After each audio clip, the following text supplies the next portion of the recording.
Yeah, so whatever I've been talking about, except the class that we had day before yesterday, um, the others I'm recording and putting them on the thread, uh, which is AVR group, study group.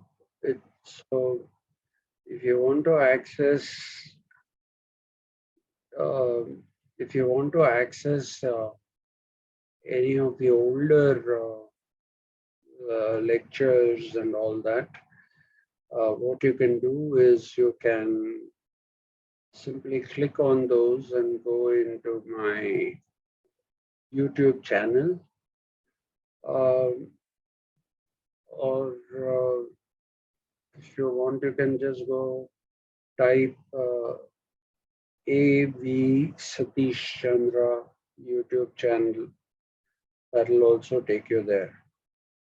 But it will take you to a lot of nonsense that I like, things like motorcycles and music and all that. So if you want to avoid that, it is better to go through the link that I put. And that takes you straight to the video. And it also gives you the playlist of videos, and you can go through that. And if you really are interested, you can listen to them. There are over 300 lectures of mine that are on this particular channel. And if anybody is interested, there's also a channel which is, I mean, there is one component to my channel which says music videos. You can check them out. Those are rare music videos, not the usual ones. Um, so if you feel up to that, you can check them out. So Divya Pirka is back again. And who's Galaxy A10s? Uh,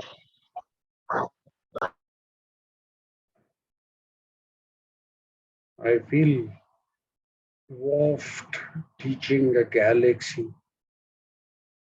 Mm. All right, so let's get started. Just let me very briefly and quickly uh, very briefly and quickly recapitulate what it was that we were doing uh, yesterday. I had told you that everything began not as research. Uh, the quest is something which, in a way, can be put in a very loose way. It can be put as a quest for, um, what do we say? It's a quest for finding out as to who we are. Now, in traditional philosophy and even in uh, sorry, even in uh, research methodology, uh, which is more empirical, as I always keep saying. If you look at that, uh, what you do find is that you will find a question that plagues human beings till today. Okay, which is, what is this world? Why are we in it? And all these different kind of questions are still not answered. So now the thing that I would like you to remember is that in philosophical terms, you should know this. Uh, in philosophical terms, you have two words. One which is called epistemology, and the other one which is called ontology. Now, epistemology, very simply put, divesting it of all its uh, complexities, um, very simply put, it basically means that you are uh, uh, you are saying that there is one which is called epistemology, the other one which is called ontology. So epistemology is what I was talking about, and a simple definition of epistemology is pursuit of knowledge. Okay, I say that it is a simple definition because there is a great deal more to epistemology than just pursuit of knowledge. Okay, we will talk about this a little later because this is something you have to know. It's an integral part of research methodology. Uh, so you have you basically have this thing called epistemology, which is pursuit of knowledge, as I said. Uh, but the Greek word, which is the source of epistemology, is episteme, Episteme, episteme. Episteme, very Greek words don't get translated into English very well because English is not a very versatile language. So when you say episteme, it is what people will tell you framework. So epistemology is the framework of knowledge that you're pursuing, but this is too simplistic an explanation. But like I said, I'm not going to go into this now. We'll go into it a little later. What I'm interested a little more that we should be talking about today uh, is this thing called ontology. Yesterday, I spoke to you about Parmenides and Zeno, both of whom belong to the Eleatic school. Uh, both these people, and specifically Parmenides, is somebody who gets categorized as an early ontologist. So, what is ontology? Now, if you talk about ontology, ontology again, very simply put, is the pursuit of being. B-E-I-N-G, but written with a capital B. Okay, which means what is your being? Or I am being in a particular kind of condition or whatever. That is the being. So the pursuit of being should be understood as we are trying to uh, find out as to why we are here. So knowledge, which epistemology will tell you, is something that you should have because that's the way you understand the world. But ontology is something that tells you that I need to know who I am, what am I doing here, and what are people like me doing here? Why are we all here in the first place? Why do we go through all these different emotions? Why do we go through these different circumstances in life which dictate the way we have to live our life? So the understanding of all that is ontology. Now, if you look at ontology as such, now the thing that you will find is that ontology is, let me give you a modern example that will make it more easy.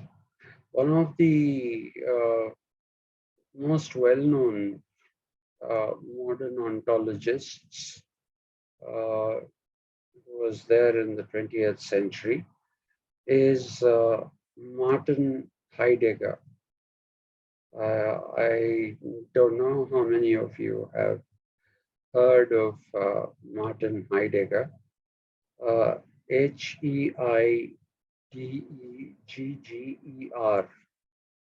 Okay, Martin Heidegger is the uh, predecessor of the school of hermeneutics that came into being in Germany. And later on, a bit of it also came into being in France under Jacques Derrida. Jacques Derrida has almost a direct connection with Heidegger.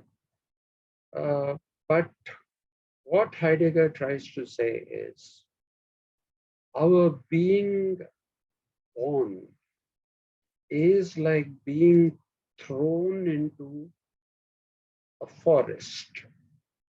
And by forest, we mean a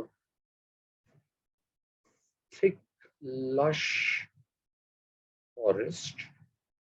And if you are on the floor of the forest, then you are actually not able to see what is above you because everything around you is green, it's all trees. You can't see through the canopy of trees. So what happens is being born is like that. It's being thrown into this world, into a forest, and we don't know where we are. We don't know why we have been thrown there. So if we don't know all these things, then basically the question is, how do we find out? Now, ontology is that. Ontology basically tells you how to find out about yourself. So if you're Heidegger, you'll complicate it terribly because he also takes on Kant. and creates another system called ontology. I'm not going to go into that. But ontology is the example that was used by Heidegger is an extremely useful example for us because it's like being thrown into some place where you don't know what that place is. You don't know what you're doing there. So Heidegger would say that an ontologist will begin his investigations about himself. The being is the self, not the collective being of humanity, but the being of the self of one person. So he says if you have been thrown into this forest, then what you basically need to do is that you have to understand, you have to understand the fact that you are uh, somewhere, and wherever you are in that forest, if you don't move from there, then you're never going to know who you are. You'll never know what the world is. So he says you have to go in search of what he calls a clearing in the forest. A clearing is an area within the forest where you don't have too much, what should I say? You don't have too much of uh, foliage on top of you. You can look at the sky, you can see the sky. So that, he says, is the beginning of the search for knowledge. Okay, so he says that is how we start searching for knowledge, by first finding out a clearing. That clearing is your starting block. Now, Parmenides was not so complicated, but he was an ontologist because he was least bothered about how the world came into being, which is what the Milesians were basically concerned with. Uh, what is the primary substance? Those questions are all for uh, Parmenides. They are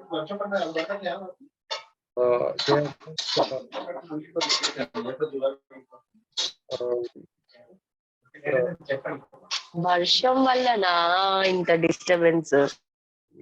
so the point that I'm trying to make is that we have to understand that Parmenides considers all these questions about primary substance, what created the world, how the world was created. He says that all those questions are useless.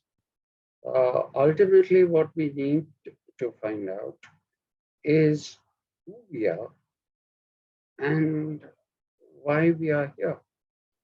And for him, that is something that is achieved through mentation or through mental activity.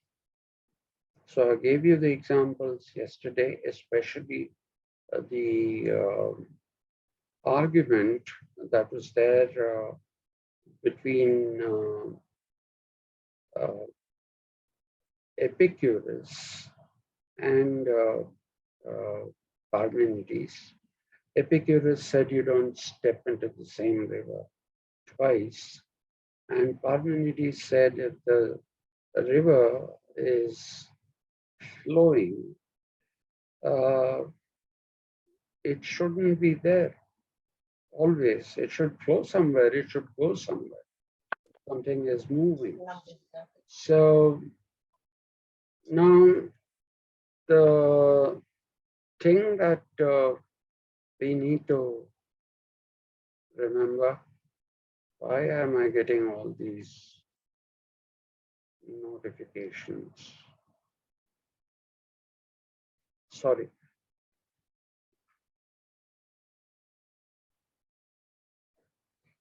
Yeah, so if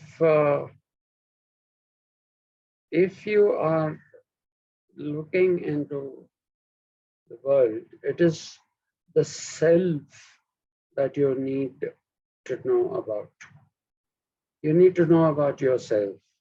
And that is the reason why Parmenides is an ontologist. He is least bothered uh, by the fact that he is uh, living in this world and all that. He's not bothered with all those things. What he is bothered about is consciousness of God, his own consciousness, and also the consciousness of the people. So for him, I told you the world is a perfection. It's a well-rounded whole. And therefore, what you need to remember is that there is nothing to investigate in the world. What is there to investigate is your position in the world. And that is the reason why Parmenides is considered to be one of the earliest ontologists. Okay, he in fact, if any of you didn't get that particular analogy of you don't step into the same river twice. Now we are today used to the idea that rivers flow, and we don't have perennial rivers today, and we take water out of them. But look at the seas or the ocean. If you stand on a beach and you look at the ocean, the waves are rolling. Okay, some of them are going up to 30 feet if the sea is rough. Uh, so you get the impression that the water is moving, it's flowing. But the thing is, does an ocean flow? An ocean doesn't flow. A sea doesn't flow. The water goes back again. It doesn't come and keep going and drowning everybody in the way. So that is the kind of thing that Parmenides is saying, that what you think is the motion of water in a river is akin to your thinking about the seas and oceans also as moving water, which is not the case. If the sea moves, then we are all drowned. So what we need to understand, therefore, is that if we are looking at the ontological angle, then it is all about human consciousness and the knowledge of the human beings to know who they are, what they are, and what is it that they're doing. Okay, so that consciousness. So for the operative word, for the kind of ontology, a very primitive ontology that you find in Parmenides, is this thing that everything is consciousness. Everything is basically your consciousness. And any other thing that tells you that there is movement is purely illusory. It's completely illusory. So the thing that we need to understand is that in the Greek tradition of philosophy, philosophy, by the way, if you look into the world today, people will tell you, what is philosophy, you ask. Most people will tell you speculative thinking. They'll also tell you that it is something else, like, something which is unreal, okay, something which tries to grapple with unreal questions. That is not what philosophy is. Philos in Greek is the world. Philosophy is understanding the world. Okay, it's not what we are told today is philosophy. But the Greek definition of philosophy is something that holds true even for us when we come into the modern period and when we contrast the positivists like Auguste Comte with people like Immanuel Kant, you will see this particular contrast very clearly. Okay, for the time being, just take it as Parmenides' ontology is a primitive ontology, something which did not completely emerge with all the complexities that we have today in the definitions.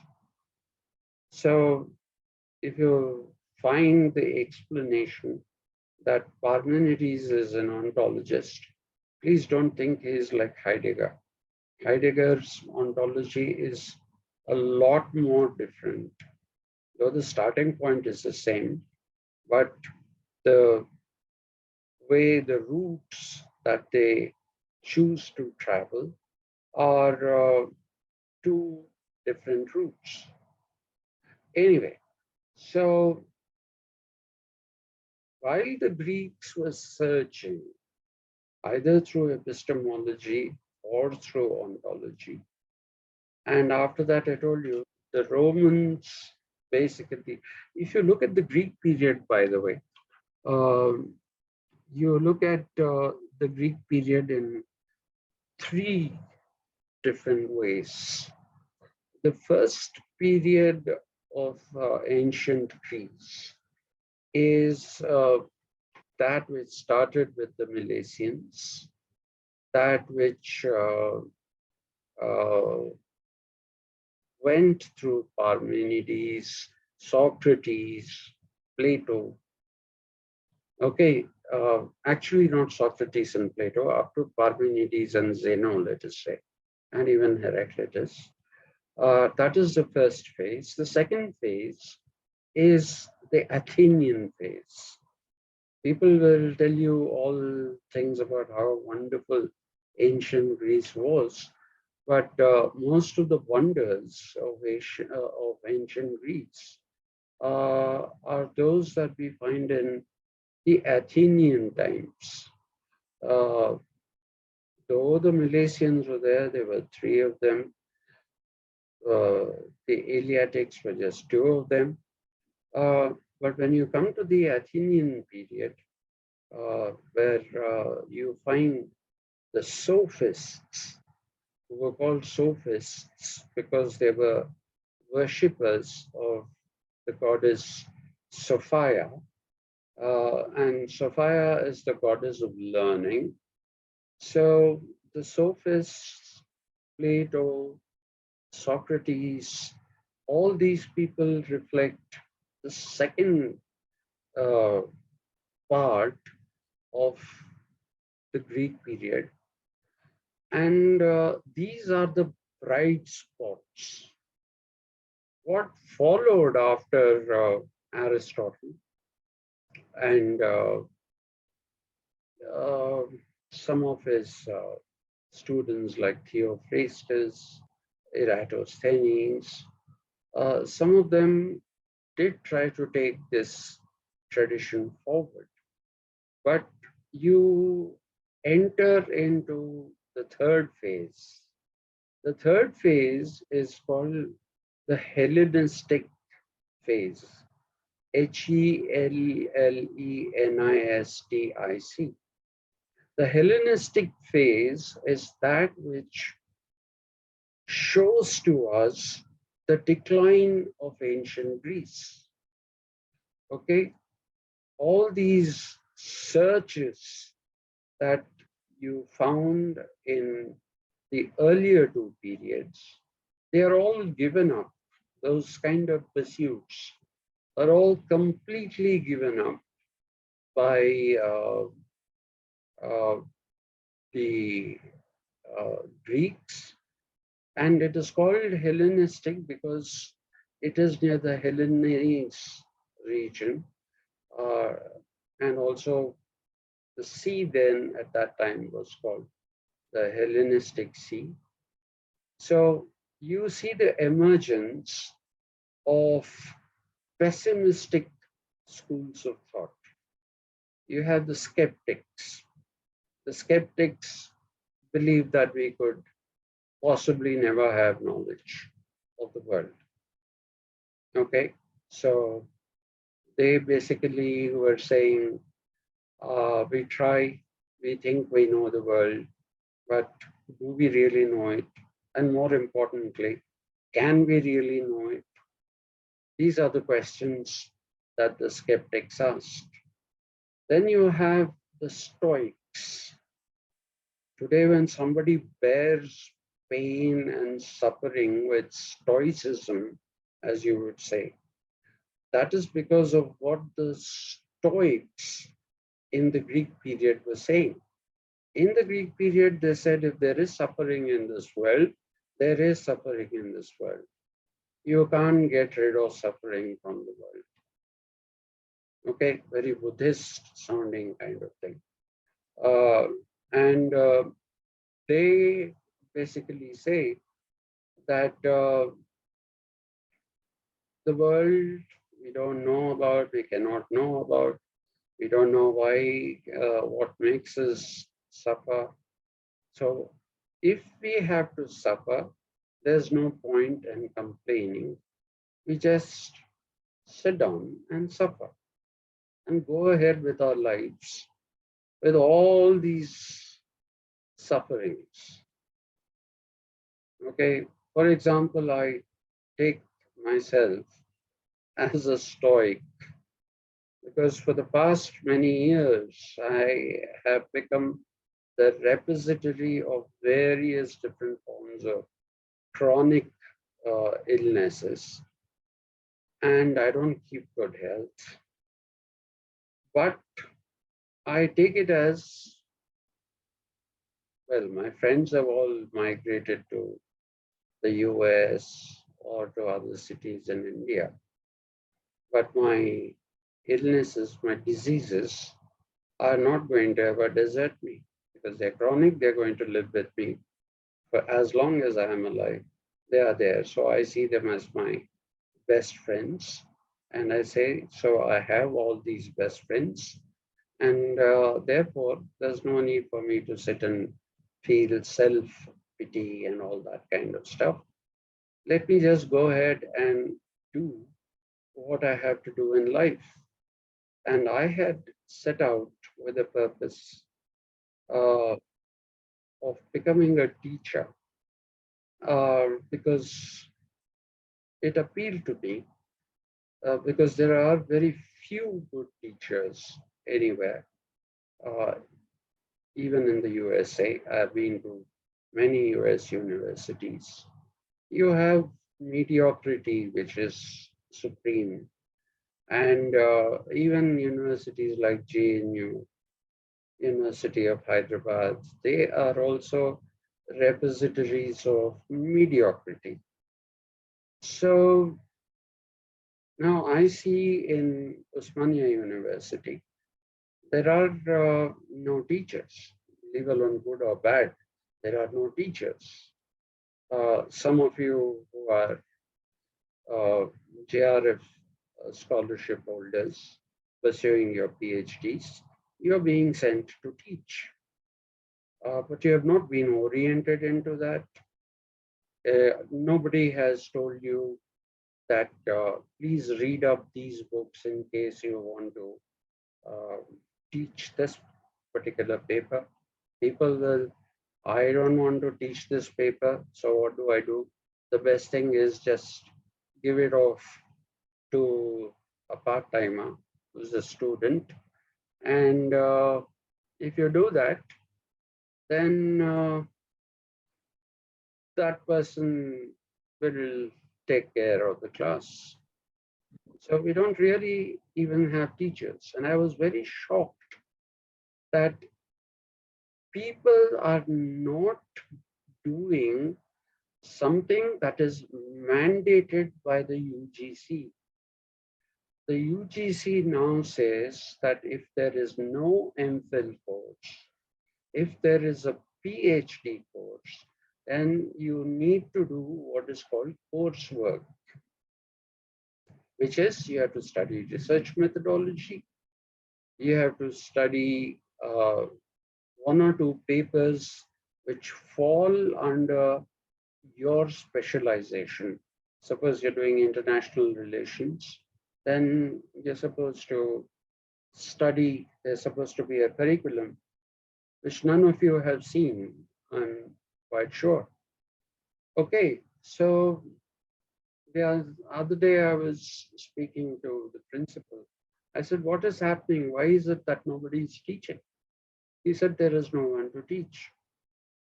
And then he said, I've seen your videos. Why don't you only teach? You teach everybody from social sciences. I said, okay, I'll do it. And I actually enjoy it. And while I'm doing this, I forget all my problems. So I started off as a stoic, but I'm not a stoic anymore. I believe that you can do important things. You can make a contribution to society. I'm no great sheikh, I'm no great scholar, I am nothing. I am a one-eyed man in a blind man's land, not even one-eyed with cataract and all that in a blind man's land. But I thought I'll contribute whatever I can because I have had the good fortune of getting a job of lecturer in Osmania University at a very young age. So I already have put in nearly 33 years of service, and I have a couple of years more to go. So I said, okay, these days teachers are pretty well paid. The jobs are as good as corporate jobs in terms of payment, but we're not doing any work. So I said, let's start doing this. So that is how I took this initiative. So therefore, one time I was a stoic. I was thinking, what is this life? Why do I have so many problems? But now I just tell myself those problems are nothing to worry about. So let me do something useful in society rather than sitting and wallowing in self-pity. So that is how this whole thing started. Anyway, so to come back, the Stoics believed that you had to suffer, so let's suffer. Worse than them were the cynics, Cynics. The cynics were those people who believed that there is nothing good in the universe. Nothing good will happen to anyone. Everything about life is a terrible thing. You just have to wait till you die. Okay. And if somebody says, look, I'll show you some good thing that can be done. If you have a cynical attitude, you'll say, you can't do it. You won't even listen to the idea that somebody is proposing. So the Hellenistic period had all these schools, these three schools, plus the Epicurean school. Epicurus was a crippled Greek philosopher. He was in the Hellenistic phase. Very interesting man. He went against the Stoics. He went against the cynics. And he basically said, and the skeptics, he said, there is nothing to know. We are just energy. As long as there is energy in us, we are alive. Once we die, that means the energy has gone from our body. There is no heaven, there is no hell, there's no life after death, there is no rebirth. There is none of the things like the soul and all, which people like Pythagoras and Plato talked about. So these people, the Epicurean philosophy was, let's enjoy life because we are not going to come back again. So while we are here, let's enjoy life. But that is also a very, very degenerative form of philosophy, which in the Greek language was called hedonism, Hedonism.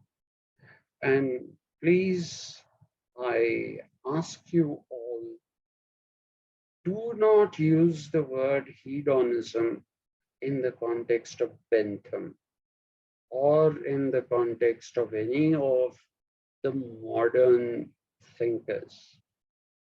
Those who said, our behavior is governed by pleasure and pain, and we move towards things that give us pleasure and away from those things which don't give us pleasure.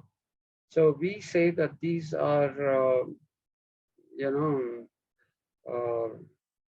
this is a hedonistic attitude.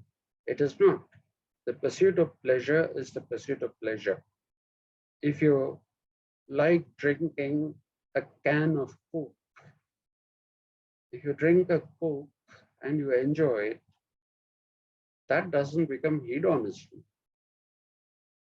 Doesn't become hedonism. It is just pleasure. So hedonistic is a specifically Greek word, and that too to be used with reference to Epicurus and his followers, all of whom indulged in all kinds of degenerate enjoyment of life. So that is hedonism. And that this particular phase, starting with the skeptics and up to the Epicureans, you find that this is the Hellenistic phase. And the Hellenistic phase shows the intellectual decline of ancient Greece. And this was replaced by the Romans. And the Romans, like I told you yesterday, were a military civilization primarily. And their whole idea was to go and conquer the world. You don't find such people in ancient Greece, with the exception of Alexander of Macedonia. Okay, with his exception, there are no other conquerors that you can talk about in the context of ancient Greece. But the Roman Empire, even by today's standards, is breathtaking because it went right up to the sub-Saharan region of Africa. It came to the Horn of Africa, which is on the east coast, and it occupied the whole of the west coast, the whole of Europe, both Western Europe and Eastern Europe. So that's why they needed two capitals, one for the Eastern Roman Empire, which was Constantinople, Istanbul in Turkey today, and the other one was Rome, Roma, actually, according to the Romans. So Rome was the capital. So you had two capitals. So it's such a big empire. So they were quite contented with this particular idea that as conquerors, they were superior to everyone else. So mainly, apart from a few philosophical writings by people like Cicero and Seneca, like I said yesterday, apart from a few writings, you will see that even Cicero is somebody who is more and more preoccupied with jurisprudence. And Rome represented an ancient republic, not a republic like we have republics today. It was an ancient republic. I'll go into the details of that tomorrow and tell you the different meanings of republic. And that will take me about 5 minutes, but I don't want to waste your time. I think you're already bored to death.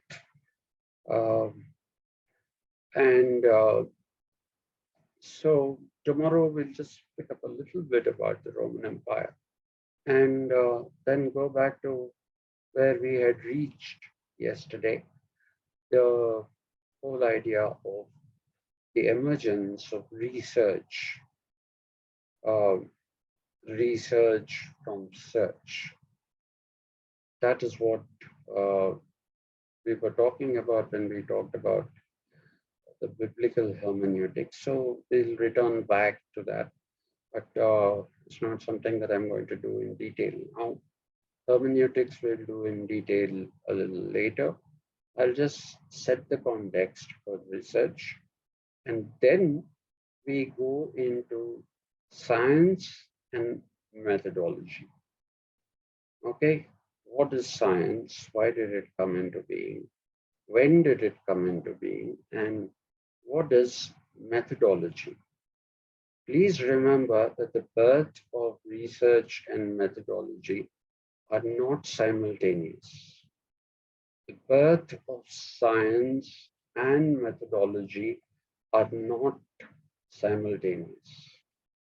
Methodology existed even when there was nothing called science in the modern sense of the term. Methodology existed even before research began in the university systems that came into being in the Christian period.